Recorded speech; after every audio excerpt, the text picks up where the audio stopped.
Malaysia merupakan antara negara ASEAN yang paling manis dan mempunyai bilangan rakyat obes yang paling tinggi. Dianggarkan pada 2019, sekitar 4 juta rakyat Malaysia menghidap penyakit kencing manis dan hampir 50% tidak sedar yang mereka menghadapi penyakit ini. Mungkin ramai tak tahu, tetapi antara punca utama kerosakan buah pinggang yang memerlukan dialisis di Malaysia adalah disebabkan oleh kencing manis yang tidak terkawal. Jadi dalam video hari ini kita nak tengok 5 makanan yang mempunyai kalori yang sangat tinggi yang mungkin kita tak sedar dan mungkin boleh membawa kepada kencing manis. Kita tengok lepas ni. Assalamualaikum guys, what's cracking, back with another video. Okay guys, saya rasa kita semua tahu yang pengambilan gula yang berlebihan boleh membawa kepada macam-macam penyakit. Tetapi sebenarnya berapakah jumlah gula yang dianggap sebagai berlebihan ni? Mengikut American Heart of Association, lelaki dewasa perlu menghadkan pengambilan gula kurang daripada 150 kalori atau 9 sudu teh gula, dan perempuan dewasa kurang daripada 100 kalori atau 6 sudu teh gula. Untuk perspektif, 1 tin Coca-Cola mengandungi sekitar 140 kalori daripada gula dan 1 Snickers bar ni mengandungi sekitar 120 kalori daripada gula. Jadi dalam sehari kalau kita dah minum 1 tin Coca-Cola atau makan 1 Snickers bar ni, jadi makanan-makanan lain yang mempunyai gula akan dianggap sebagai gula yang berlebihan. Apabila bercakap mengenai kencing manis, sebenarnya terdapat 2 komponen. Komponen pertama adalah faktor genetik dan komponen kedua adalah gaya hidup ataupun lifestyle. Walaupun parents kita memang dah ada keturunan kencing manis, tak semestinya yang kita akan kena kencing manis, terutama sekali apabila kita mengambil langkah-langkah pencegahan yang awal.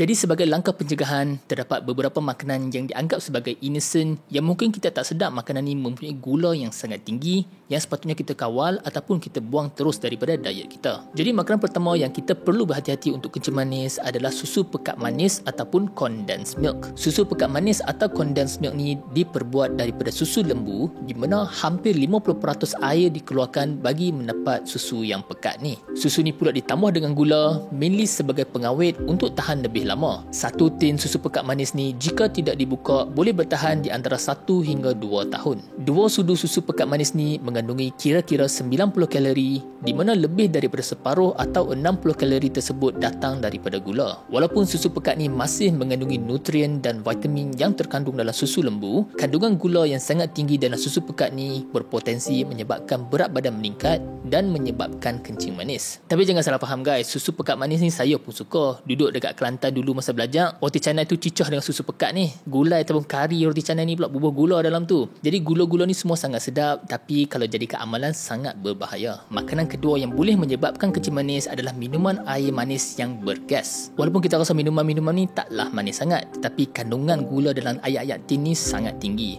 Jenis gula yang digunakan dalam minuman bergas ni juga memberi impak negatif kepada kesihatan kita, iaitu gula jenis high fructose corn syrup. Fructose adalah sejenis gula yang tidak merendahkan hormon lapar kita iaitu ghrelin dan menyebabkan kita sentiasa nak lagi. Pengambilan minuman manis jenis fructose ni juga menyebabkan pengumpulan lemak di hati dan boleh menyebabkan satu kondisi dikenali sebagai non-alcoholic fatty liver disease kerana gula fructose ni hanya boleh dimetabolize oleh hati kita. Terdapat banyak sangat kajian yang mengaitkan minuman manis bergas ni dengan obesiti dan risiko untuk terkena kencing manis. Personally, alhamdulillah saya ni jenis tak suka minuman bergas ni sebab saya rasa sakit tekak dan tak selesa. Tetapi untuk anda yang suka minuman bergas ni, kena berhati-hati sebab dia boleh jadi ketagih. Makanan ketiga yang kita perlu berhati-hati yang mengandungi gula yang tinggi adalah cereal untuk sarapan. Kebanyakan cereal dimarketkan sebagai satu sarapan yang sihat, tetapi mungkin ramai tak tahu yang banyak cereal ni mengandungi gula yang sangat tinggi. Cara mudah untuk kita detect cereal mana yang mengandungi gula yang sangat tinggi adalah dengan membaca nutritional fact pada belakang kotak cereal tu. Untuk pengetahuan semua, cara susunan nutritional facts ni disusun dengan kandungan bahan tertinggi berada di atas sekali dan kandungan bahan yang paling sedikit berada di kedudukan paling bawah. Majoriti kandungan gula ataupun karbohidrat dalam cereal ni berada pada kedudukan kedua atau ketiga, which consider agak tinggi. Jadi kalau boleh kita nak memilih cereal yang mempunyai gula yang rendah iaitu kurang daripada 5 gram per serving dan mempunyai serat yang tinggi. Dan untuk cereal ni kita kena berhati-hati sebab portion yang ditulis dengan portion yang kita makan tu selalu jauh beza. Dan minuman keempat yang mempunyai gula yang sangat tinggi yang kita semua perlu berhati-hati adalah kopi-kopi hipster. Bercakap mengenai kopi ni, sebenarnya kalau kopi O yang kosong tu sebenarnya dia mempunyai 0 kalori ataupun kurang daripada 5 kalori. Mengikut satu kajian pada 2014, subjek yang minum satu cawan kopi setiap hari mempunyai 11%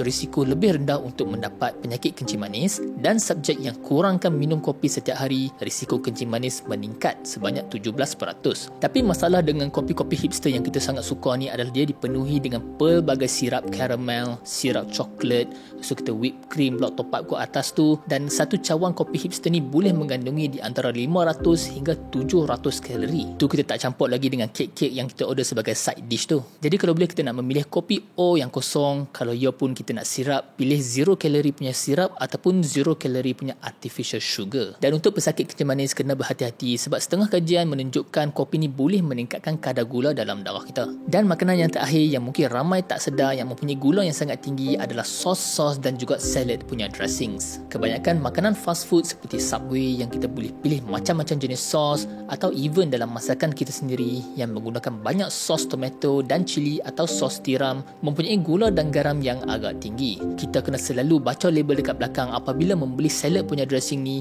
dan kita kena tahu portion dia banyak mana, sebab selalunya kita makan lebih daripada portion yang sepatutnya. Jadi guys, ni adalah top 5 makanan yang mempunyai kalori ataupun gula yang sangat tinggi yang kita perlu berhati-hati, terutama sekali kalau kita ni mempunyai berat badan yang berlebihan atau obes dan mempunyai sejarah kencing manis dalam keluarga. Dan of course jangan lupa untuk buat senaman dan juga jaga pemakanan kita. Dan sekiranya anda nak tahu apakah tanda-tanda awal yang kemungkinan anda dah ada kencing manis, anda boleh tengok video selepas ni. That's the video guys. Saya harap suka konten seperti ini. Kalau hampa dapat apa-apa manfaat daripada video ni, jangan lupa like dan subscribe. Tinggalkan soalan hampa di ruang komen di bawah. Kita jumpa dalam video seterusnya.